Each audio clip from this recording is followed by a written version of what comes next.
Net alles is wat het lieket dit weekend in het Natuurmuseum Friesland. De Gea-kring Friesland liet deze dagen haar mooiste vindsten zien. Het geologisch weekend is een jaarlijkse traditie dat oud en jong haar formatie kennen.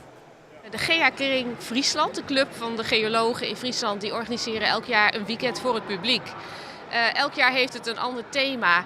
Vorig jaar was het bijvoorbeeld meteorieten en dit jaar is het thema mineralen. Dus alles wat hier gebeurt is in het thema van de mineralen.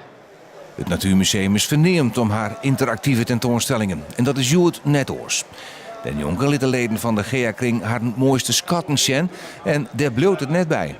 Ze hebben ook echt door heel Nederland gereden om hele mooie stukken mineraal hier naartoe te halen voor dit weekend. En er zitten echt schitterende stukken bij. Hoogtepunt is deze keer de Darkroom, waarin met ultraviolet licht haast magische kleuren te vast kan toveren worden op gewone stenen. En maar straks moois kan het niet lang worden voordat ik de nieuwe generatie klaar is om haar tos in de Friese geologie te zetten.